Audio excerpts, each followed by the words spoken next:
I don't really look as badass as I thought I would. However, this does remind me of that game over screen from Shadowgate.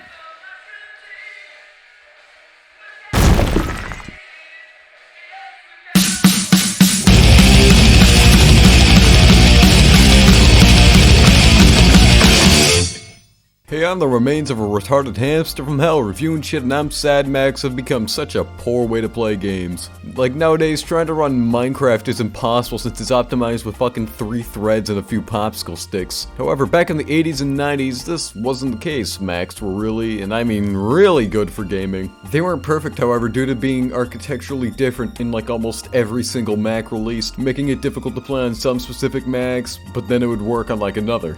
Although, they did have some amazing games, even some exclusives. One of these exclusives were the entire Mac Adventure series, well, exclusive for like a week. And the best Mac Adventure game in my opinion has got to be Shadowgate. Have I played any of the other Mac Adventure games? No, but that's why this one's my personal favorite. Now this game, like a week later, has got a metric fuck ton of ports. However, the most popular one is the NES port, which is actually pretty good, although missing a fair bit of stuff. And then they took the NES port and put it onto the Game Boy Color.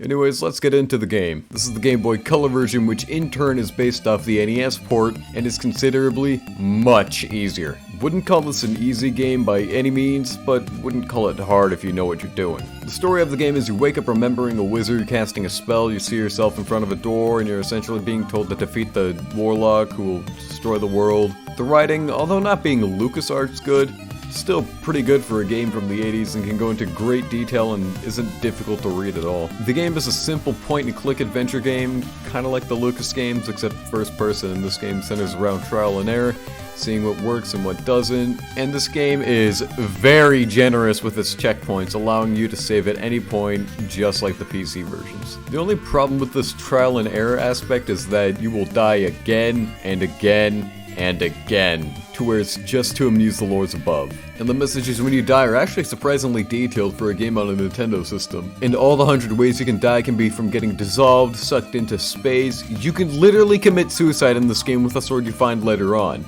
Dying isn't all fun in games though, it can be really fucking annoying at points. Like, come on, I just want to fucking progress. One thing I like, however, is that the puzzles make sense to something that would happen in real life. Like, torch on mummy equals burnt, or using a shield against fire for too long makes it melt. Yeah, it's not mind-blowing, but it works rather well in some ability to think. Yeah, the puzzles are often cryptic to the point of being just fucking hilarious, but this is an 80s game, what do you expect? They tried to add little hints when pressing the select button, but half the time it just says, "Don't quit now," which is so useful it rolls back to being fucking useless. The controls, being on a D-pad and not a mouse, are also very slow and affect the pacing a little bit, making some parts a chore and a half just to get through, but it's not the end of the world. Also, I really like the graphics. With the amount of colors that the Game Boy Color can achieve, it makes it probably one of the best looking versions of Shadowgate. And this game is a black card, so it can be played on an original Game Boy. 4 shades of shit green galore. Also, can we take a minute to admire this image of death? Such an iconic image. Almost everyone who's played a Mac Adventure game should be able to recognize this. Now, I'm lost on what else to say since this is a pretty simple game at heart and just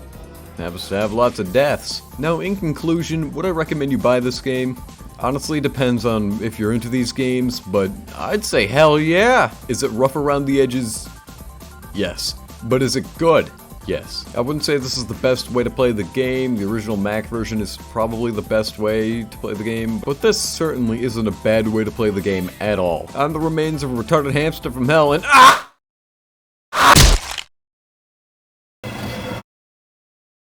my son, friend, person, hamster. Rabbi, what are you? What is this?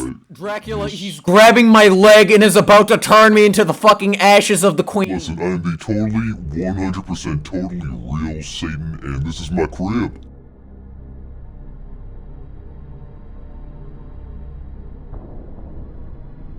You're a fucking fish. So you got a problem with that, huh? Fucking fish racist? Listen, okay, what did you want me here for? Fucking dead hamster and a retarded fish start becoming racist?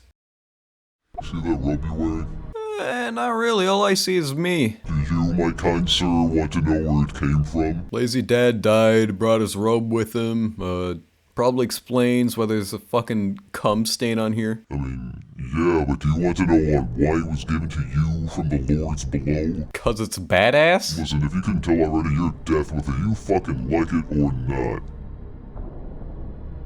Nah, fuck you, you're death. Nuh-huh. Yeah-huh. Nuh-uh. Listen, if I'm gonna be death, then I'm gonna tell my mom on you.